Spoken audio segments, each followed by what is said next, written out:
guess what it did all night last night? Oh yeah, it frickin' rained.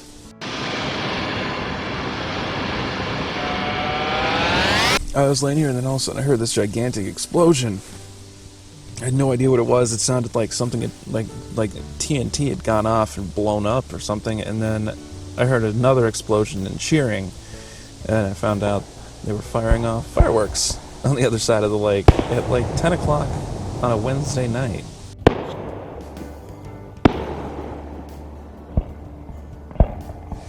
Which I found kind of odd. But then I'd remembered that we are right across the lake from the Mobert First Nation.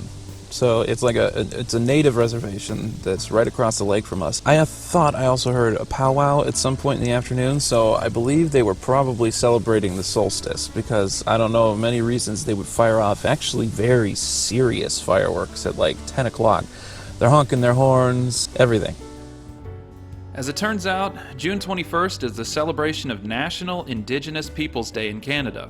It was first celebrated in 1996 and designated to be June 21st, the solstice at the time. The summer solstice actually changes a little from year to year because of the Earth's orbit, but having a consistent day seems to be the rule. South of the border, in the US in 2021, President Biden designated October 11th to be Indigenous Peoples Day in the United States, holding it on the same traditional day as Columbus Day, the celebration of the first conquistador. If you couldn't tell, all of these developments have happened within the last 30 years. Younger generations of all races in North America are coming to terms with the genocidal origins of the first European contacts with indigenous people of the Americas. This, coupled with the discovery and affirmation of dozens of mass graves of indigenous children at Canadian and American boarding schools, along with major grassroots victories against the Keystone XL pipeline, we're seeing natives appointed to high posts in government such as the U.S. Secretary of Interior and the Director of the U.S. National Park Service. We're seeing them elected to offices like the Lieutenant Governor of Minnesota and record numbers of members of Parliament in Canada. We haven't seen Indigenous activism at this level since the 60s and 70s, where Native American activists occupied the town of Wounded Knee, South Dakota, and the island of Alcatraz during the early days of AIM, the American Indian Movement. AIM was founded in Minneapolis, Minnesota in 1968 during the Civil Rights Movement. More recently, in 2020, during the George Floyd protests, members of AIM tore down the statue of Christopher Columbus that once stood outside the capital of St. Paul in my home state of Minnesota. You could say that Native American activism is arguably at an all-time high in North America. This begs the question, what is Native American identity like in Canada? I know quite a bit about how things work in the US, but Canadian Indigenous relations are much different. And the more I learn, the more I find out how terrible Canada and the British Crown were to the First Nations of Canada. Canadian stereotypes have always been synonymous with amicable, good-natured values, but their history with Natives is quite the opposite. Another Canadian stereotype is being quick to apologize, and we've started to see the people of Canada come to terms with their history, more so than their neighbor to the south.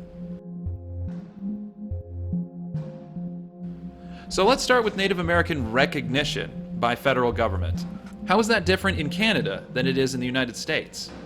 What does it take to be a status Indian? In the United States, a tribe must be federally recognized by Congress passing a law and the president signing it. The Bureau of Indian Affairs recognizes that tribe by that law, and it's eligible for federal assistance from the BIA. Sometimes, a state may recognize a tribe, but the US federal government may not. Some tribes apply and go years or even decades without recognition. The most recent one, as of the making of this episode, was in 2019. A provision of the National Defense Authorization Act granted the Little Shell Tribe of Chippewa Indians of Montana recognition, making them number 574. 231 of the United States' recognized tribes are located in Alaska alone. Once a tribe is recognized by the US government, that tribe gets to decide how they enroll members, and it's typically by blood quantum. Tribes get to decide this because it's against the values of the civil rights movements and laws of the 60s to let government decide laws and even benefits based on race. In that spirit, they've left it to the tribes, and for the most part, they follow the racial methodology. If you're full, half, quarter, or eighth related to a blood member of the tribe, all the way down the line, you're a member.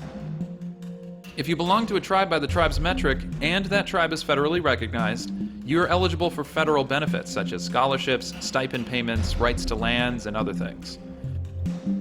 The total number of recognized individuals in U.S. tribes is around 950,000, but the number of people of Native American and indigenous descent in the U.S. could be well over double that.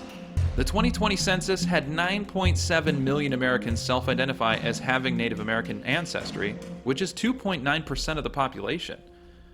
3.7 million identified as only Native American, the highest population per capita in any U.S. census to date. In Canada, it's not the tribes who decide who is recognized, but the federal government. The Indian Act of 1876 still very much dictates how things are done today. If you are on the Indian Register, you are a status Indian. Getting on the register was the result of decades of data and records kept by the colonial British government when they would make treaties with tribes and bands across Canada. Being a status Indian means you have rights on reserves such as land, an extended hunting season, less restricted right to bear arms, exemption from federal and provincial taxes on reserve, and more freedom of management of gaming and tobacco franchises via less government regulation or taxes. It's not all good, though. The Indian Register has historically been used to discriminate, segregate, and legally marginalize Native Americans in Canadian society. For example, status Indians from the very beginning could not vote and were automatically put on the interdiction list and barred from purchasing alcohol. Some amendments were made to the 1876 Indian Act, which had some pretty damning discriminatory practices.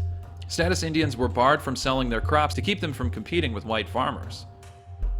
Status Indians were barred from religious ceremonies and dances. They'd been forcibly removed from their lands if they were located too close to white towns of more than 8,000 residents. Local governments and companies could use reserves for roadways, railways, and other public works without tribal permission. Permission from the government was required before status Indians could appear in traditional garments for any dance, exhibition, show, or pageant. Status Indians were banned from playing pool if they did it too often and were seemingly ignoring their families. How do you stop being a status Indian?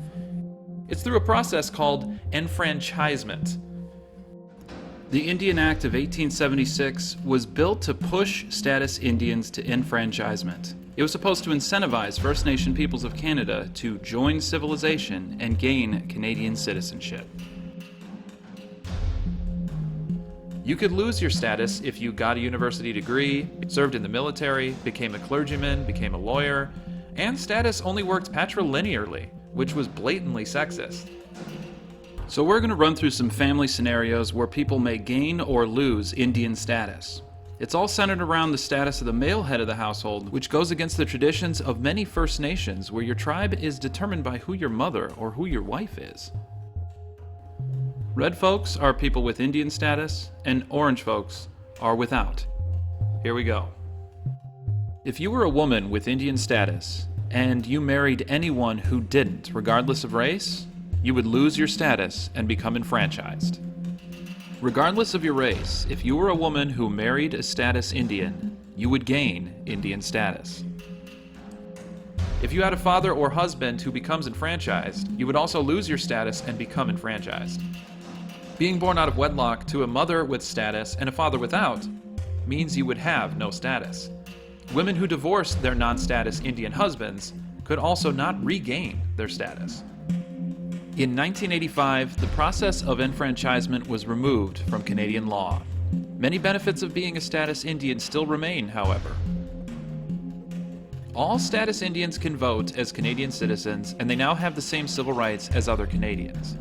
By removing the enfranchisement codes, the Indian Act is focused more on the rights of recognized First Nation peoples rather than Canadian integration.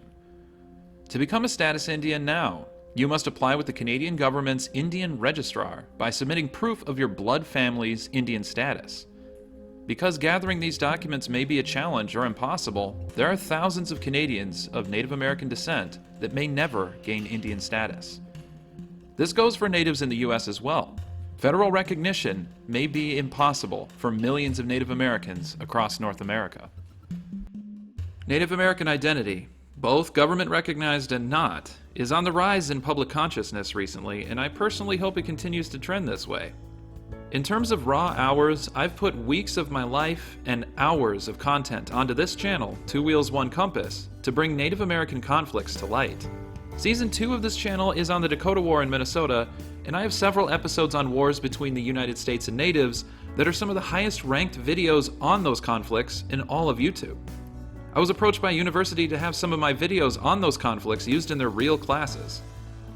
The more we know and come to terms with about our history, the more we can heal. It's videos like this that I work on to accelerate that process of reconciliation and acceptance.